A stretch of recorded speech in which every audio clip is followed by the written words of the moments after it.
अस्सलामुअलैकुम। आज की इस वीडियो में हम अरे के बारे में डिस्कस करने वाले हैं। हम देखेंगे कि अरे की ज़रूरत कब होती है और हम इसको यूज़ कैसे करते हैं और इसके फ़ायदे क्या हैं, और हम अरे के मुतल्लिक कैसे इसको डिक्लेयर करना है, इनिशलाइज करना है, एक्सेस करना है, ईच एंड एवरीथिंग इस लेक्चर में देखने वाले हैं। और अगर आप मेरे चैनल पर नए हैं तो चैनल को सब्सक्राइब करें और वीडियो आपको कैसी लगती है नीचे कमेंट बॉक्स में बताया करें, ताकि हम मोटिवेट होकर आगे भी वीडियो और लेक्चर अपलोड करते रहें। और अपने दोस्तों के साथ लाजमी से शेयर किया करें, उनसे सब्सक्राइब किया करवाया करें चैनल को, तभी हमारा दिल करता है कि हम अगली वीडियो बनाएं जब सब्सक्राइब करते हैं लोग। तो सबसे पहले बात करते हैं अरे की। लेकिन अरे के कंसेप्ट को समझने से पहले आपको कुछ चीज़ों के बारे में पता होना चाहिए, जैसे कि वेरिएबल को डिक्लेयर कैसे किया जाता है और उसे इनिशियलाइज कैसे किया जाता है। अरे को समझाने के लिए मैं रियल लाइफ एग्जांपल लूंगी ताकि आपका कंसेप्ट अच्छे से क्लियर हो जाए। तो वेरिएबल को डिक्लेयर ऐसे करते हैं, इंट ए। अब ए क्या है? ए डाटा टाइप है, इंट डाटा टाइप है, ए वेरिएबल का नाम है, इंटीजर है यानी इसमें न्यूमेरिक वैल्यू स्टोर हो सकती है, इसको कहते हैं वेरिएबल डिक्लेयर कर दिया हमने। इसी तरह से अगर हमने इनिशियलाइज करना हो तो हम उसे साथ इनिशियलाइज भी कर सकते हैं। अब इस लाइन का क्या मतलब है कि जो ए वेरिएबल है उसमें 5 स्टोर हो गया, 5 उसमें चला गया और उसकी डाटा टाइप क्या है? इंट है। यहाँ पर हम जरा विजुलाइज कर लेते हैं। ये हमारे पास कंप्यूटर की मेमोरी है। ड्राइंग मेरी काफ़ी ज़्यादा ख़राब है, लेकिन आपने इसको समझना, विजुलाइज करना ताकि कंसेप्ट अच्छे से क्लियर है। यहाँ पर इसने कोई जगह ले ली है, इस वेरिएबल ने ए ने, और यहाँ पर इंट है तो यानी 4 बाइट की ले ली होगी। अब उसके अंदर क्या है? 5 है और इसका नाम क्या है? इसका नाम है ए।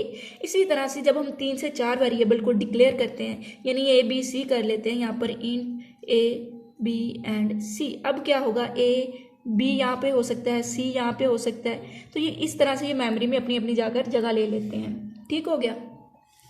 अब अगर कहा जाए कि आपने 2 से 3 वेरिएबल लेने और उनमें से मैक्सिमम फाइंड करना है, 3 लेने, तो आप 3 इंटीजर ले लेंगे ए बी सी। ठीक है, तो उनमें से मैक्सिमम का आसान सा लॉजिक बना के प्रोग्राम बना लेंगे। अगर मैं कहूँ कि 1000 वेरिएबल लें और 1000 वेरिएबल में आपने इंफॉर्मेशन रखनी है और उसके बाद देखना है कि उनमें से मैक्सिमम और मिनिमम कौन सा है, तो क्या आप 1000 वेरिएबल को डिक्लेयर करने बैठ जाएंगे? Int A B C, int B C, इस तरह से आप नाम 1000 लिख सकते हैं कोड में? बिल्कुल भी नहीं लिख सकते। ये बहुत ही ज़्यादा टाइम कंज्यूमिंग हो गया। आपको 3 से 4 दिन तो वेरिएबल बनाने में लग जाएंगे, यानी 1000 लाइन ऑफ कोड लिखना पड़ेगा। अब इससे ज़्यादा एक और एग्जांपल आपको समझाती हूँ। जैसे कि आप पढ़ते हैं यूनिवर्सिटीज़ में या कॉलेज में, तो वहाँ पर होते हैं स्टूडेंट्स। अब स्टूडेंट्स की होती है एज। आपने एक ऐसा प्रोग्राम बनाना है कि आपने अपनी क्लास के स्टूडेंट की एज को स्टोर करना है। अगर आपकी क्लास में स्टूडेंट है, फर्ज करें कि वो 20 हैं, तो वो आप आसानी से कहेंगे भाई मैं क्यों अरे का इस्तेमाल करूँ, मैं 20 वेरिएबल डिक्लेयर करता हूँ, स्टूडेंट की एज को स्टोर कर देता हूँ।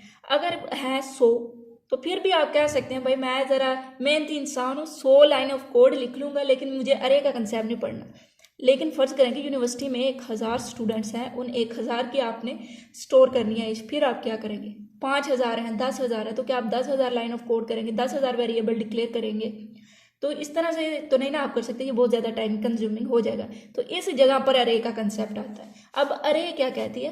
अरे को सबसे पहले आपने डिक्लेयर का सिंटैक्स देखना है कि अरे को डिक्लेयर कैसे करता है, उधर से अरे के कंसेप्ट को हम क्लियर कर लेंगे। जैसे कि यहाँ पर इंट है, सेम वैसे ही यहाँ पर अरे का नाम आएगा। इस नाम को क्या कहेंगे? ये अरे का नाम है। ज़्यादातर आपको किताब में इस तरह से मिलता है ताकि आपको समझ आ जाए ये क्या है, अरे का नाम है। आप ए लिख सकते हैं, XYZ कुछ भी लिख सकते हैं। उसके बाद ये स्क्वायर ब्रैकेट में आपने लिख देनी है लेंथ। लेंथ का मतलब 1000 स्टूडेंट चाहिए, चलें जी 1000 लिख दें बस।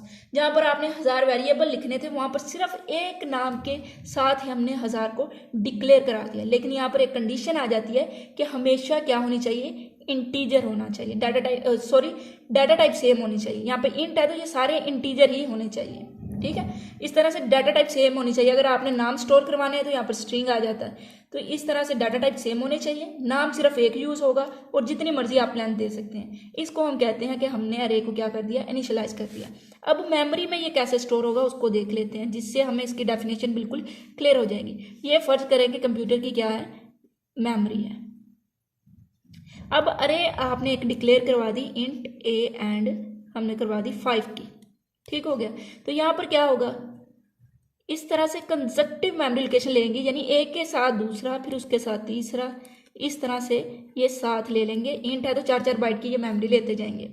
अब इसको हम 0 1 2 3 4, अब 0 1 2 3 4 क्या है, ये इंडेक्स नंबर है। C++ में इंडेक्स नंबर 0 से स्टार्ट होता है, ठीक है, 0 1 2 3 एंड 4 सो ऑन। अब ये जो एक पार्टिकुलर आपको इंडेक्स नजर आ रहा है, इसके अंदर जो डाटा है, फर्ज करें वो 2 है, 5 है, 4 है, कुछ भी आप लिख सकते हैं, ठीक है, फिलहाल समझने के लिए। तो इसको हम बोलेंगे ये क्या है, एलिमेंट है। ये जो एक नजर आ रहा है इसको क्या बोलेंगे, एलिमेंट बोलेंगे। अब ये टोटल नंबर जो एलिमेंट है इसको क्या बोल देते हैं हम, इसको बोल देते हैं लेंथ। और इंडेक्स कितने होते हैं, इंडेक्स होते हैं लेंथ -1। ये मैं आपको समझाने के लिए, कंसेप्ट क्लियर करने के लिए इस तरह से समझा रही हूँ। आई होप आपको समझ आ रही होगी, अगर आ रही है तो वीडियो को लाइक लाजमी से कर दीजिएगा। तो ये था अरे कि ये होते हैं, इसके इंडेक्स नंबर 0 से स्टार्ट होते हैं, ये इसका एक एलिमेंट हर एक, और टोटल नंबर ऑफ एलिमेंट को हम लेंथ कहते हैं, इंडेक्स लेंथ -1 होते हैं। एक ही नाम से हम अरे में जितने मर्जी वेरिएबल डिक्लेयर करवा सकते हैं, ठीक हो गया। और डाटा टाइप उनकी क्या होनी चाहिए, सेम होनी चाहिए। अब हम देखते हैं कि बुक में इन्होंने क्या लिखा है। जो की पॉइंट है वो बताऊंगी ताकि आप अच्छे से उसे ज़हन में रखें, जो ज़रूरी है, जो पेपर में पूछ सकते हैं। बाकी कंसेप्ट मैंने आपको दे दिया। अब अरे is a group of conjunctive memory location with same name and type, यानी नाम भी सेम, यानी एक ही नाम होगा और उसकी टाइप भी सेम होगी। और is a group of conjunctive memory location, मैंने आपको बताया कि एक के साथ ही दूसरी होती है, यानी एक कंजक्टिव मेमोरी लोकेशन लेती है। जितने वेरिएबल एक ही जगह पर वो सारी अपनी मेमोरी लेंगे जितनी जितनी उन्हें चाहिए। Simple variable is a single memory location with unique name and type. अगर एक वेरिएबल की बात करें, जैसे हमने इंट ए किया था, तो उसमें क्या है कि वो एक ही उसका यूनिक नेम होता है और एक ही उसकी टाइप होती है और सिंगल मेमोरी लोकेशन लेती है, कंजक्टिव इकट्ठी नहीं लेते। बट एन अरे is a collection of different adjusted memory location, all this memory location have one collective name and type. Same वही चीज़ जो सिर्फ यहाँ पर लिखी है ना, जिसको मैंने हाईलाइट किया है, उसी को यहाँ पर एक्सप्लेन किया गया है। अब जो मेमोरी की लोकेशन है जो मैंने आपको बताई थी यहाँ पर, ये देखिए, इसमें ये वेरिएबल, इस लोकेशन में ये डाटा स्टोर। अब ये जो लोकेशन है इसको क्या हम बोलते हैं, इसको हम बोलते हैं element. The total number of element in the array is called length. अब टोटल नंबर जो ऑफ एलिमेंट है उसको क्या बोलते हैं, लेंथ बोलते हैं।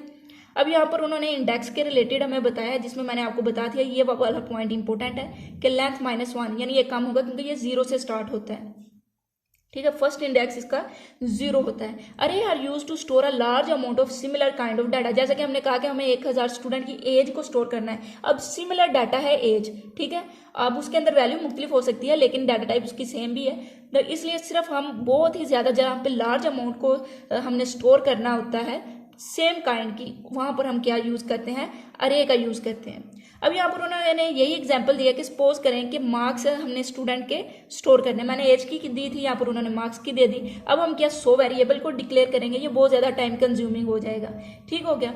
इस तरह से हम एक एक वेरिएबल को डिक्लेयर करते रहें, इंट ए बी सी, और 100 वेरिएबल डिक्लेयर करें, तो इस तरह से टाइम कंज्यूमिंग है। इसकी बजाय हम यूज़ करते हैं अरे, जिसमें एक नेम होता है, एक डाटा टाइप होती है और 100 हम उसकी लेंथ रख देते हैं, ठीक हो गया। तो इस तरह से अरे ज़्यादा आसान रहती है। अब मैं आपको रियल लाइफ एग्जाम्पल के थ्रू समझाती हूँ कि अरे एक्चुअली में है क्या। फर्ज करें कि आपके पास आ रहे हैं, आप कहीं पे मेहमान गए हैं, तो आपके पास सामने आई है ट्रे। अब ट्रे में क्या है, ये समझ लें एक ट्रे है और ट्रे के अंदर है कप। आई होप आपको समझ आ जाएगी, ये एक कप है, ठीक है, और इन सब कप में क्या है, चाय। अब यहाँ वहाँ पर 3 है, 4 है, 10 लोग बैठे हैं। अब उस ट्रे में सिर्फ चाय के कप हैं। उसके बाद आपके पास आ जाती है एक टोकरी और उस टोकरी में क्या है, सिर्फ और सिर्फ सेब है, ठीक है। और इसी तरह एक और आप कोई एग्जांपल ले सकते हैं जिसमें सिर्फ एक काइंड की चीज़ है, जिसमें अंगूर है, एक टोकरी और ले लें आप। मेरी बहुत ही गंदी बन रही है टोकरी है, तो यहाँ पर क्या है, अंगूर है, अंगूर के गुच्छे हैं, ठीक हो गया। अब ये जो ट्रे है इसको हम कहेंगे ये अरे है और इसके अंदर जो ये कप हैं ये क्या है, ये variable. Same kind of data हमने इसमें रख दिया है। इसमें देखें, इस टोकरी में हमने सेम काइंड का डाटा रखा है, सिर्फ सेब रखे हैं, इसमें भी सेम काइंड का डाटा रखा है। अब जिसके अंदर ये क्या हो जाएंगे, हमारे पास अरे हो जाएंगे, अंदर वाले एलिमेंट हो जाएंगे और जितने वो एलिमेंट है वो उसकी लेंथ हो जाएगी, ठीक हो गया। तो इस तरह से आपको आई होप इसकी समझ आ गई होगी कि अरे क्या है। सिमिलर काइंड की जब चीज़ हम एक जगह पे इकट्ठी कर देते हैं उसको हम बोल देते हैं अरे का कंसेप्ट। ये बहुत ही ज़्यादा मज़े के इसके आगे प्रोग्राम होंगे जो हम एक एक करके समझेंगे। अब डिक्लेयर करना है वन डायमेंशनल अरे को, जो कि मैंने आपको बता दिया है। अब यहाँ पर उन्होंने कहा है कि ऐसी टाइप अरे कि जिसमें एलिमेंट अरेंज होते हैं in the form of list is known as one dimensional array. ठीक है, लिस्ट की फॉर्म में होते हैं इस तरह से। ये हमारे पास एक अरे है, फर्ज करें इसका नाम ए है, ये इसके इंडेक्स है और ये इसके क्या है, एलिमेंट है। इसके अंदर कुछ भी रकम हो सकती है, ठीक है, और ये इसका एक क्या है, एलिमेंट, और total number of element length, और ये क्या है, इंडेक्स, और ये ए अरे। इसको हम कहेंगे कि ये क्या वन डायमेंशनल अरे है लिस्ट की फॉर्म में। अब हम इसको डिक्लेयर कैसे करते हैं, सबसे पहले हम डाटा टाइप, फिर अरे का नाम, और उसके बाद हमें जितनी वैल्यू को स्टोर करना है उसकी लेंथ हम लिख सकते हैं। इसको हम कहेंगे कि हमने अरे को डिक्लेयर कर दिया। तो यहाँ पर उन्होंने ये बताया डाटा टाइप, आइडेंटिफायर, उसके बाद आपने लेंथ और लास्ट में सेमीकोलन। और यहाँ पर भी उन्होंने सेम वही चीज़ बताई है, इंडेक्स बता दी है 0 1 2 3, ये उन्होंने नेम ऑफ अरे बता दिया है, और जो पार्टिकुलर ये आपको नजर आ रहा है ये क्या होता है, एलिमेंट होता है। अब अरे को इनिशियलाइज कैसे किया जाता है, ये भी बहुत ज़्यादा आसान कंसेप्ट है। सबसे पहले आपने डाटा टाइप लिखनी है, फिर आपने नाम लिखना है, आपने लेंथ लिखनी है। अब सेमीकोलन लगाना है, इज इक्वल टू लगा के आपने अरे को डिक्लेयर कर देना है। आप यहाँ पर कोई भी वैल्यू इनिशियलाइज कर देना है, कोई भी वैल्यू। मैं चाहती हूँ कि पहले इंडेक्स में 6 हो, दूसरे में 3 हो, और आप तीसरे में दूसरे में 3 हो और तीसरे में 4 हो, और इसी तरह 1 हो और 0। मैंने कहा कि हर इंडेक्स में ये वैल्यू हो। अब ये कैसे होगी, अब इसको देख लेते हैं। नाम है ए, तो यहाँ पर सबसे पहले कंजक्टिव मेमोरी लोकेशन मिलेगी इसको, ठीक है। तो सबसे पहले में क्या होना चाहिए, 6 होना चाहिए, दूसरे में 3 होना चाहिए, अगले में 4 1 0। तो यहाँ पर हमने क्या किया, 5 के 5 जो एलिमेंट है उनको क्या कर दिया, इनिशियलाइज कर दिया, उनकी वैल्यू दे दी। ये इसके इंडेक्स नंबर है। अब इसको ऊपर भी लिख सकते हैं, नीचे भी लिख सकते हैं, कोई मसला नहीं, ठीक है। अब मैं चाहती हूँ कि मैं अपने प्रोग्राम में मुझे वैल्यू चाहिए जो इस इंडेक्स में है, ठीक है, इस इंडेक्स में है वो वाली मुझे वैल्यू चाहिए। अब ये वैल्यू मैं कैसे एक्सेस कर सकती हूँ, इसका भी सिंटैक्स होता है। सबसे पहले आपने अरे का नाम लिखना है, उसके बाद जो आपको इंडेक्स की वैल्यू चाहिए यहाँ पर वो इंडेक्स नंबर लिख देना। 3 की चाहिए, लो जी 3 की यहाँ पर आ गई, ठीक हो गया। इसको मैं शो करवा सकती हूँ सी आउट के साथ। इस तरह से मैं चाहती हूँ कि 1 जो है ना वो शो हो जाए स्क्रीन पर। तो यहाँ पर क्या होगा, तीसरे इंडेक्स में जो वैल्यू है वो स्क्रीन पर शो हो जाएगी। इसी तरह अगर मैं इसको इनिशियलाइज करना चाहती हूँ तो यहाँ पर A3 मैं चाहती हूँ कि 1 की जगह आ जाए 6। तो ये अब क्या होगा, ये 6 इसके इनिशियलाइज हो जाएगा। अब ए इंडेक्स में क्या आ जाएगा, 6 आ जाएगा। तो हमने देख लिया कि हम कैसे एक्सेस करते हैं। तो यहाँ पर उन्होंने यही बताया है कि अगर हमने एक एक एलिमेंट करके एक्सेस करना हो तो हम क्या करेंगे, अरे का नाम लिखेंगे, इंडेक्स नंबर लिख देंगे। जैसे कि यहाँ पर उन्होंने बताया कि मार्क्स हैं, तो अगर मैंने 0 इंडेक्स के लिए इनिशियलाइज करने हैं तो उसमें 20 चला जाए, 50 चला जाए 1 में। यहाँ पर आप देख सकते हैं कि मार्क्स 0 है, 1 है, 2 है, 3 है एंड 4 है। यानी क्या होगा, 0 में 20 चला जाएगा, 1 में 50 चला जाएगा और 2 में 70। इस तरह से ये क्या हो जाएगा, इनिशियलाइज हो जाएगा। अब उन्होंने कहा कि अगर हमने लूप के जरिए इंफॉर्मेशन लेनी हो, एक्सेस करना हो वेरिएबल को, बजाय इसके कि हम इस तरह से लिखते जाएं। फर्ज करें ना यहाँ पर तो 5 है, 100 अरे है, तो क्या 100 एलिमेंट को मैं इस तरह से इनिशियलाइज करवाऊंगी, या मैं 100 एलिमेंट को मैं चाहती हूँ कि यूज़र उसे उसका डाटा एंटर करे, तो क्या मैं बार बार इस तरह से शो करवाती रहूँगी कि यूज़र को एक इसका एंटर करो, इसका करो, इसका करो, तो ये बहुत ही ज़्यादा लंबा प्रोसेस हो जाता है। अरे के अंदर जब हमने सिमिलर काइंड ऑफ टाइप का कोई भी काम करवाना हो, कहीं भी करवाना हो कोडिंग में, वहाँ पर हम क्या यूज़ करते हैं, लूप यूज़ करते हैं। किस तरह का काम करवाना हो, सिमिलर काइंड का। जब हमने बार बार सिमिलर काइंड का काम करवाना हो तो हम क्या करेंगे, वहाँ पर लूप का इस्तेमाल करते हैं। और जब हमने सिमिलर टाइप ऑफ डाटा को स्टोर करना है, इनिशियलाइज करना है, डिक्लेयर करना है, सिमिलर काइंड ऑफ डाटा, और बहुत ज़्यादा लार्ज अमाउंट है, वहाँ पर हम अरे का इस्तेमाल करते हैं। तो यहाँ पर उन्होंने हमें बताया कि हम लूप का कैसे इस्तेमाल करेंगे। फॉर लूप यूज़ किया है, 5 एलिमेंट है, 100 भी हो सकते हैं, लेकिन फिर कंडीशन यहाँ पर वो एक कम आ जाएगी। उन्होंने कहा int i is equal to 0, हमने एक काउंटर कंट्रोल वेरिएबल ले लिया, 0 से स्टार्ट करेगा, यानी 0 पहले इंडेक्स से, और उसके बाद 5 तक जाएगा। हमें पता है कि इंडेक्स 0 से स्टार्ट होंगे, अगर 5 लेंथ है तो इंडेक्स कितने होंगे, लेंथ -1, यानी 4 तक जाएंगे, 0 से 4 तक। इसलिए उसने कंडीशन भी 0 से 4 तक लगाई है, 5 से क्या लगाई है, लेस देन लगाई है, यानी 5 तक वो जाएगा ही नहीं।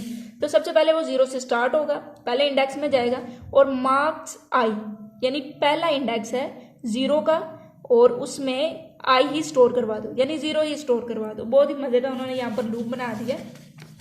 ताकि बच्चे बिगिनर जो है ना वो आसानी से इसको समझ सकें। चलें इसको अब देख लेते हैं। यहाँ पे उसने लूप क्या लगाया है, उसने कहा है कि इंट डाटा टाइप मार्क्स क्या है, अरे का नाम है, 5 लेंथ है, ठीक है। अब इसको हम साथ एक मरतबा इस तरह से लिख लेते हैं ताकि बच्चे जो बिल्कुल ही नए कोडिंग में उनको अच्छे से समझ आ सके।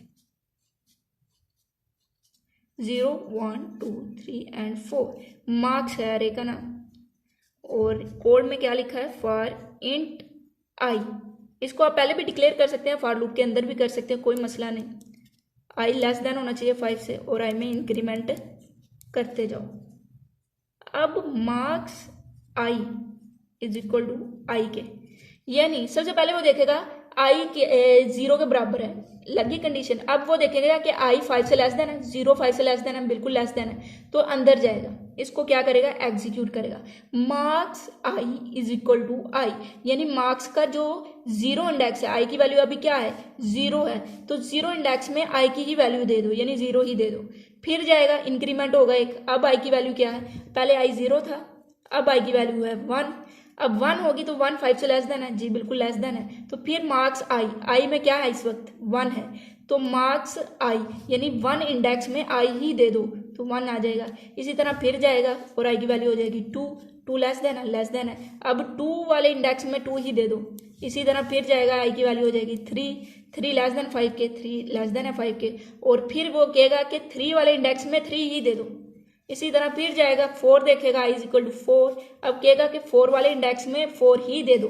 फिर एक इंक्रीमेंट होगा, फिर जाएगा 5, तो 5 लेस देन से 5 है नहीं, तो अगर इज इक्वल टू होता है तो ये कंडीशन ट्रू थी, लेकिन यहाँ पर लेस देन है तो ये कंडीशन फॉल्स और लूप टर्मिनेट। तो यहाँ पर देखिए कि सारे इंडेक्स में हमने वैल्यू लूप के जरिए इनिशियलाइज कर दी। आगे वाले जो लेक्चर है उनमें हम लूप्स का बहुत ज़्यादा इस्तेमाल करने वाले हैं अरे में, और लूप्स के भी लेक्चर मैं अपलोड करूंगी इंशाल्लाह इस चैनल पर। तो बस इस चैनल को सब्सक्राइब करें, अपने दोस्तों के साथ शेयर करें। इंशाल्लाह अगली वीडियो में हम इनके प्रोग्राम को स्टार्ट करने वाले हैं। तब तक के लिए अल्लाह हाफिज़।